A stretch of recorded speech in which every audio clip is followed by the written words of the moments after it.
We should note that during our conversation, Kennedy made false claims about the COVID-19 vaccines. Data shows that the COVID-19 vaccines prevented millions of hospitalizations and deaths from the disease. He also made misleading claims about the relationship between vaccination and autism.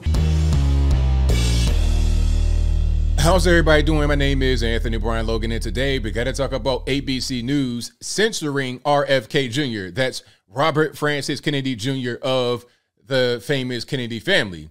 Now, he is a very well-known and outspoken person who speaks against vaccinations and the C-19 lockdown, things of that nature. Some want to call him a tinfoil hat wearer, a conspiracy theorist, or what have you, but that's just all people's opinions. He's running for president right now on the Democratic side of the aisle, and he went on ABC News to give an interview, and certain parts of the interview were cut out because they did not meet the quote-unquote standards of ABC News. They said he was pushing misinformation and he was saying outright lies, all these different things. Now, before I go any further into it, let's watch this interview. I'll link to it in the description if you want to see it and hear it without my commentary. Of course, if you're on IG, visit the link in the bio, go to the corresponding article on the website. But without further ado, let's go ahead and roll it.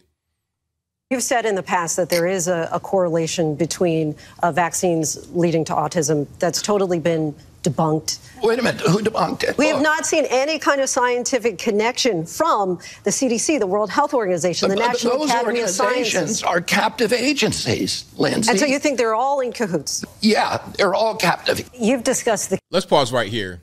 They're already just trying to paint him to be like a crazy person, talking about, oh, they're all in cahoots. They're using certain language, uncommon words that when you hear them, it might make you think of a crazy person. That's what's going on right. They're trying to discredit RFK because he is a viable candidate running against Joe Biden, trying to get a seat at the primary debates. And by the way, they said there won't be any primary debates. Funny how that works when you got a guy like RFK out there who has very useful information, very thought-provoking information. Why don't you want to have a primary debate? Is it because your guy's pretty much already selected, or is it because you don't want to have RFK or anyone else get on a very prominent stage and say some things that could change some things? The Kennedy family, as like any family, there are disagreements. But I think what makes it different here is that several of your relatives have not just said that they disagree with you, but they've called you dangerous. And as you're probably well aware, there were two of your siblings and a niece who wrote. So this headline says, RFK Jr. is our brother and uncle. He's tragically wrong about vaccines. In a Politico article back in 2019, he's helped to spread dangerous misinformation over social media and is complicit in sowing distrust of science behind vaccines. We stand behind him in his ongoing fight to protect our environment. However, on vaccines, he's wrong. Your sister Carrie has said, I love my brother Bobby, but I do not share or endorse his opinions on many issues, including the COVID pandemic, vaccinations, and the role of social media platforms in policing false information. Your sister Rory has said, I admire his past work on it as an environmentalist. Because of him, we can swim in the Hudson, but due to a wide range of Bobby's positions, I'm supporting President Biden. I'm just curious, if you are not able to get your own sisters to vote for you for president, how would you make that appeal to American voters? What is your family like? Do they agree with everything that you say and do? They'd probably vote for me if I ran for president. Yeah, well, I have siblings who will vote for me as well, but I have a big family, and many of them will not. I have two siblings who came to my announcement, and a lot of other relatives as well. That's a good point. Remember the whole thing about Mary Trump? Who was Mary Trump? Was that his cousin? Like, who was that anyway? I don't even know who that was. Random person with his same last name and says, oh, I disagree with him. So then the media wants to hop on that and say, see, this person who's related to you doesn't like what you say, therefore you're discredited. That's not an argument. But I mean, there's disagreements, but you know, I love my family, and you know, my family in particular we grew up arguing with each other. And we are very, very, I think, say, comfortable disagreeing with each other, both publicly and privately on issues, and at the same time loving each other. And that's something that I think is a lesson that we ought to learn for this country. We can disagree with each other without hating each other, without vilifying each other, without marginalizing each other. I'm just... Very well said. Very well said. But she still wants to harp on that because her job right here is to be a hatchet lady and to attack him and to discredit him. It's not to give him a fair shake, give him a platform to be able to speak his mind openly and freely. It's not even about that. It's about trying to take him down. Okay, now I'm not going to vote for RFK Jr. because he's a Democrat. That's, obvious. But I still think he should be able to speak his mind and say what he wants to say without being just automatically cast away as some type of lunatic. Making a distinction on just using your family's words, calling you dangerous. I was just using your family's words to call you dangerous rather than saying that's not like the typical family that might have disagreements around the kitchen room table. How do you expect me to respond to that other than saying they were wrong about the issue that they consider me dangerous? Oh, that's a fair response. And my other point is just that if you don't regard the same scientific authorities. Science is rarely static. There are very few scientific principles that are immovable. Science is dynamic. And, look, That's truly a fluid thing. People like that, the hatchet lady, want to talk about gender being fluid when that's not a thing. XX or XY. When you're talking about some scientific ideas and principles, these things are fluid. Science is a study and it changes. But like I said, some things XXXY don't change. A rock is a rock is a rock. Water is water is water. Air is air is air. Some things you got to have. It's a fact that we got to be able to breathe oxygen as human beings. Now, as far as the mask being able to protect you from C-19 or this brand new vaccine being able to do it, I'm not sure you could put that in the same category as oxygen being required for humans to be able to live. I've argued over I've litigated over 500 lawsuits. In every one of those lawsuits, there are experts, authorities on one side and experts and authorities on the other that are saying the exact opposite thing. Mm-hmm. So no, I don't trust authority. I need to see the details. I need to see the science. Your final pitch to voters.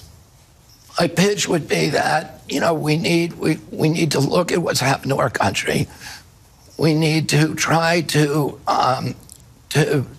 arrest this emergence of corporatism, of the corrupt merger of state and corporate power that's undermining our values, that's strip mining our landscapes, that is stealing the assets of the middle class of this country, that is compromising the values of this country, that's keeping us in a constant state of war, and that is creating a nation that doesn't resemble the nation that we all love, which is a nation with a few handful of billionaires and widespread poverty, in which democracy does not have a prayer of continuing. And let's try to take a new path that will allow us to give our children a country that is, once again, a moral authority around the globe, an exemplary nation, and that has a booming middle class in this country that can sustain democracy. We should note that during our conversation, Kennedy made false claims about the COVID-19 vaccines. Data shows that the COVID-19 vaccines prevented millions of hospitalizations and deaths from the disease. He also made misleading claims about the relationship between vaccination and autism. Research shows that vaccines and the ingredients used for the vaccines do not cause autism, including multiple studies involving more than 1 million children and major medical associations like the American Academy of Pediatrics and the advocacy group Autism Speaks. We've used our editorial judgment in not including extended portions of that exchange in our interview. We thank Mr. Kennedy for the conversation. Wow. Hatchet Lady did her job at the behest of ABC News. That was crazy. You could tell that interview was heavily chopped up. Heavily chopped up. Every other second, they chopping something up, taking something out. Maybe because they got big sponsors like, I don't know, Pfizer. I'm just saying. I don't know that to be certain. I don't know nothing. I don't know anything at all. I don't even know what 2 + 2 is. What's that?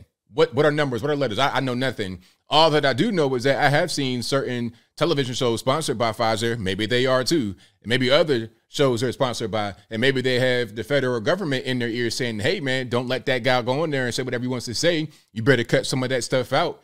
That could be what's going on. But as I close, I want to say this. Mainstream media sucks. We all know it. And this is just yet another reason why.